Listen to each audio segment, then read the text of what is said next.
Right ఇక bulletin లో మరో బ్రేకింగ్ న్యూస్ చూస్తున్నాం. వరంగల్ జిల్లా ఎంజీఎం సూపరింటెండెంట్ ఆసుపత్రిలో దారుణ ఘటన అయితే చోటు చేసుకుంది. ఖమ్మం జిల్లా కాంతారావుకు గుండెపోటు రావడంతో ఆసుపత్రికి తీసుకురాగానే మృతి చెందారు. అయితే సిబ్బంది మృతదేహాన్ని బయటకు తీసుకెళ్లడానికి నిరాకరించడంతో కుటుంబ సభ్యులు చేతులపై అయితే మృతదేహాన్ని తీసుకుని అంబులెన్స్ లో చేర్చారు. ముఖ్యంగా దీనిపై అయితే మానవత్వం మరిచిన ఆసుపత్రి సిబ్బంది అధికారుల తీరుపై కూడా తీవ్ర విమర్శలు వ్యక్తం చేస్తున్నారు. తెలంగాణ ప్రభుత్వం పేదలకు సంక్షేమ పథకాలు అమలు చేస్తోంది, కానీ రాష్ట్రంలో కొంతమంది అధికారులు కొంతమంది ఆసుపత్రి సిబ్బంది తీరులో అయితే మార్పు లేకపోవడం గమనార్హం.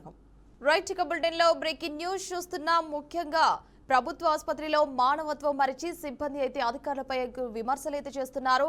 ఇదే నేపథ్యంలో ముఖ్యంగా చూసుకుంటే తెలంగాణ ప్రభుత్వ పేదలకైతే సంక్షేమ పథకాలు అమలు చేస్తుంది, కానీ అధికారులు కావచ్చు, అదేవిధంగా ప్రభుత్వ ఆసుపత్రి సిబ్బంది కావచ్చు నిర్లక్ష్యం వహిస్తున్నారంటూ కూడా వరంగల్ జిల్లా ఎంజీఎం ఆసుపత్రిలో అయితే దారుణం చోటు చేసుకుంది. ఖమ్మం కాంతారావు అయితే గుండెపోటుతో మృతి చెందడంతో అయితే అక్కడ ఉన్న అధికారులు అయితే నిర్లక్ష్యం వహించడంపై అయితే వారి యొక్క బంధువులు అయితే ఆవేదన వ్యక్తం చేస్తున్నారు. సిబ్బంది మృతదేహాన్ని అయితే బయటకు తీసుకెళ్లకుండా నిరాకరించినట్లు కూడా సమాచారం. కుటుంబ సభ్యులు అయితే చేతులపై మృతదేహాన్ని అంబులెన్స్ లో అయితే చేర్చినట్టు తెలుస్తుంది. రైట్ ఇక ఇదే అంశానికి సంబంధించి మరింత సమాచారం మా బీఆర్కే ప్రతినిధి సాల్మన్ అందిస్తారు. సాల్మన్, చెప్పండి, దీనికి సంబంధించి అప్డేట్స్ ఏంటి?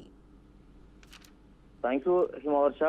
తెలంగాణ రాష్ట్రంలో తెలంగాణ ప్రాంతానికే పెద్ద తలమానికంగా ఉన్న ఎంజిఎం హాస్పిటల్లో చాలా మంది అంటే ఛత్తీస్గఢ్ నుండి కూడా ఇతర రాష్ట్రాల నుండి ఈ యొక్క ఎంజిఎంకి అయితే చికిత్స నిమిత్తం అయితే పెద్ద ఎత్తున రోగులైతే తరలి వస్తుంటారు. కానీ ఇటీవల కాలంలో తరచు వివాదాస్పదంగా ఎంజిఎం సిబ్బంది ఆ యొక్క తీరైతే పెద్ద ఎత్తున వినబడుతుంది, విమర్శల పాలవుతుంది.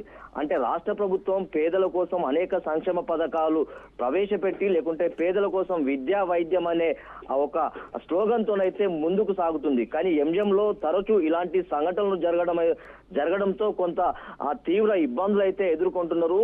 అంటే మానవత్వం మంట కలిసిన అనే విధంగా అంటే మనం గతంలో చూసుకున్నట్లయితే ఆ యొక్క ఎంజిఎంలో ఒక మనిషిని అంటే బ్రతికున్న మనిషిని అనుకోవచ్చు, లేకుంటే చనిపోయిన వారిని కూడా ఎలుకలు కొరికిన సందర్భాలు అయితే ఉన్నాయి. ఇటీవల కాలంలో చూసుకున్నట్లయితే కొంతమంది చిన్న పిల్లల్ని వారికి సెలన్ బాటిల్ ఎక్కించి ఒకే సిలిండర్ తోటైతే వారిని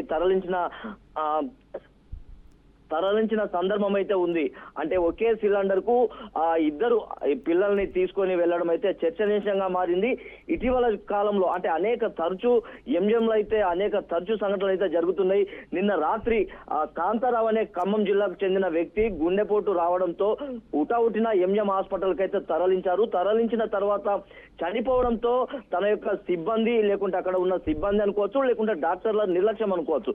అంటే ఖచ్చితంగా దీని మీద సూపరింటెండెంట్ బాధ్యత ఉంటది. ఖచ్చితంగా ఈ యొక్క చనిపోయిన వ్యక్తిని స్ట్రెక్చర్ మీద కానీ లేకుంటే ఏదైనా దానికి సంబంధించిన వీల్ తీసుకెళ్లే సందర్భం ఉంటది. కానీ స్ట్రెచ్చర్ కూడా ఇవ్వకుండా ఎవరైతే చనిపోయారో తన యొక్క బంధువులు అంటే కన్నీరు మున్నూరు ఏడ్చుకుంటూ ఆ యొక్క చేతుల పైన అంబులెన్స్ లో ఎక్కడం అయితే కొంత అక్కడ చూసిన వారిని కానీ కొంత కన్నీరు మున్నీరుగా విలపించారు. అంటే మానవత్వం మంట కలిసింది, అంటే సమాజం ఎటుపోతుందనే విమర్శలు అయితే వినిపిస్తున్నాయి. ఖచ్చితంగా దీని మీద ఎంజిఎం సిబ్బంది మీద, అదే విధంగా దానికి సంబంధించి సూపరింటెండెంట్ మీద చర్యలు తీసుకోవాలని అయితే ప్రజా సంఘాలు ప్రజలైతే పెద్ద ఎత్తున ఆందోళనకైతే శ్రీకారం చుట్టారు. ఎందుకంటే ఎంజిఎం లో తరచూ ఇలాంటి సంఘటనలు జరగడంతో కొంత తీవ్ర ఇబ్బందులు అయితే ప్రజలు ఎదుర్కొంటున్నారు. చనిపోయిన వ్యక్తిని తీసుకెళ్లడానికి కనీసం స్ట్రెచ్చర్ కూడా ఇవ్వలేదు. కనీసం అంటే వారు చనిపోయి బాధలో ఉన్న సందర్భంలో వారే తన చేతుల మీద తీసుకొని వెళ్లి అదే విధంగా ఆ యొక్క అంబులెన్స్ లో వేయడం అయితే అక్కడ ఉన్న ప్రజలు అనుకోవచ్చు, లేకుంటే అక్కడ ఉన్న రోగులు అనుకోవచ్చు, ఆ సంఘటనను చూసైతే వారైతే కలత చెందారు. ఖచ్చితంగా ఎంజిఎం సిబ్బంది మీద చర్యలు తీసుకోవాలని అయితే ప్రభుత్వానికి లేకుంటే ప్రజా సంఘాలు అయితే డిమాండ్ చేస్తున్నాయి. Right Salmon, thanks for the updates.